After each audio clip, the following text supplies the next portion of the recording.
Hola, bienvenidos. ¿Alguna vez te has preguntado cómo se obtuvo la Biblia o por qué hay tantas traducciones diferentes? Hoy quiero compartir con ustedes un poco sobre la historia de la Biblia y sus traducciones.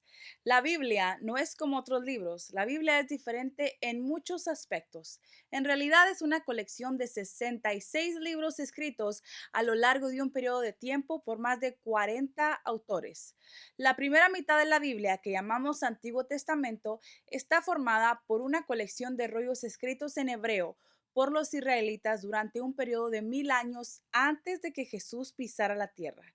Alrededor del siglo I antes de Cristo, esos rollos fueron recopilados y traducidos al griego en una traducción conocida como la Septuaginta. Los primeros seguidores de Jesús la utilizaron ampliamente. Cuando Jesús vino a la tierra, Él fue el cumplimiento de las cosas escritas en esos pergaminos originales, y los seguidores de Jesús comenzaron a registrar los acontecimientos de su vida y de la iglesia primitiva en una colección de escritos en griego que conocemos como el Nuevo Testamento o la segunda mitad de la Biblia.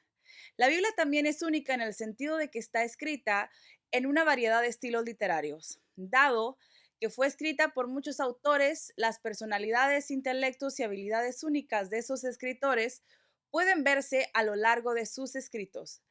Vemos escritos de historia y derecho, poesía, profecía y narración de historias. Por eso, al leer la Biblia, es importante comprender el estilo literario del libro que se está leyendo, porque obviamente leer poesía es diferente a leer historia.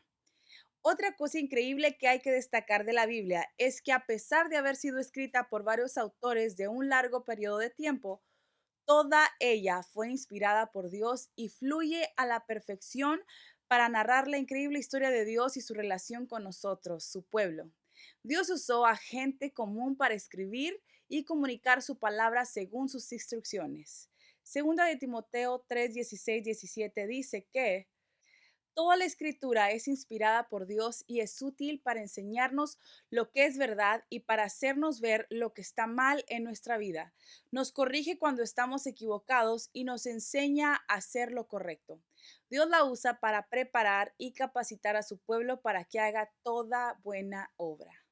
¿Cómo hemos llegado a tener tantas traducciones? En el siglo IV después de Cristo, el Papa encargó a su secretario Jerónimo que tradujera los textos hebreos y griegos de las Escrituras a la lengua más utilizada en aquella época, el latín, de una forma más organizada que la que había existido hasta entonces, la Vulgata.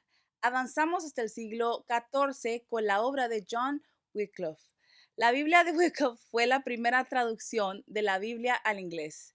John Wycliffe quería que la gente común pudiera leer la Biblia por sí misma. Poco después de la traducción de Wycliffe, se inventó la imprenta de Gutenberg por primera vez en la historia. La Biblia pudo hacerse accesible a las masas. Estaba escrita en un idioma que mucha gente entendía y ahora había un modo de imprimir más rápidamente copias de la Biblia para que la gente pudiera leerlas por sí misma. En el siglo XIV se creó la traducción King James de la Biblia como Biblia oficial de la Iglesia de Inglaterra.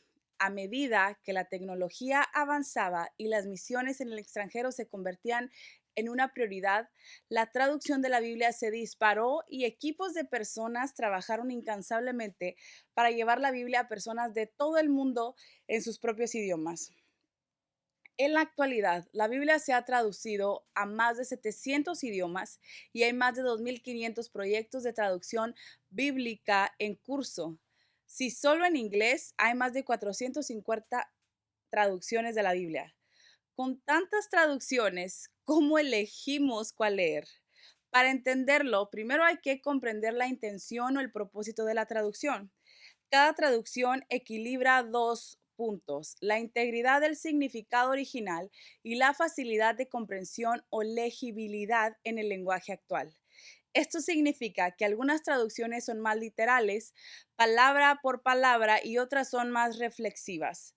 Debido al funcionamiento, el uso y los cambios de las lenguas a lo largo del tiempo, no hay forma de traducir perfectamente el texto original, ya que algunas palabras utilizadas en hebreo o el griego originales no existen en el lenguaje actual, por lo que los traductores hacen lo mejor que pueden para traducirla. Hay muchas buenas traducciones disponibles hoy en día y mi recomendación es que leas varias de ellas.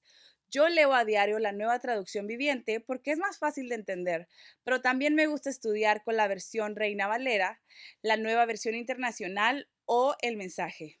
A veces, los traductores de las distintas versiones utilizan palabras diferentes y me gusta prestar atención a las diferentes traducciones porque a menudo me ayudan a comprender mejor y a más profundidad lo que se está comunicando.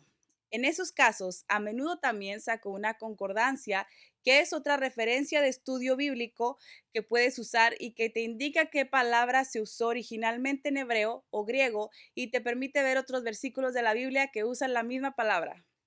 Esperamos que todo esto te ayude a entender mejor la Biblia y te ayude este verano mientras entramos de lleno a nuestro nuevo estudio bíblico.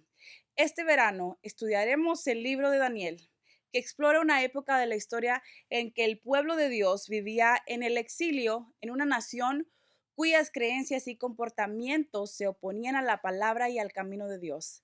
Daniel y los demás exiliados israelitas tuvieron que tomar la decisión de seguir a Dios y se enfrentaron al maltrato y a la persecución.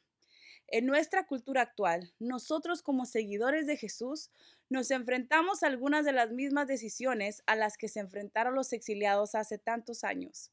Como Daniel y sus amigos, podemos aprender a ser prudentes y a no tener miedo de defender lo que Dios nos dice mientras seguimos amando a Dios por encima de todo y amando a las personas que Él pone a nuestro alrededor.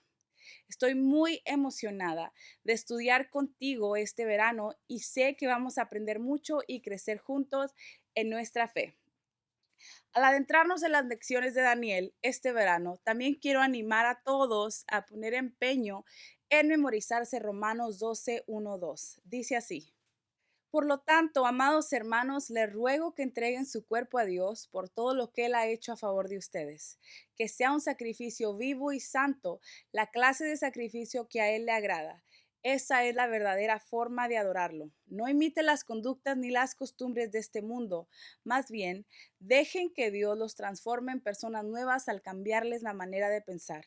Entonces aprenderán a conocer la voluntad de Dios para ustedes, la cual es buena, agradable y perfecta. Romanos 12, 1, 2. Sé que es largo, pero te he escuchado cantar discos enteros y recitar películas enteras, así que sé que podemos hacerlo si nos lo proponemos. Hoy quiero que escribas este versículo y lo pongas en un lugar donde lo veas y lo leas todos los días de este verano.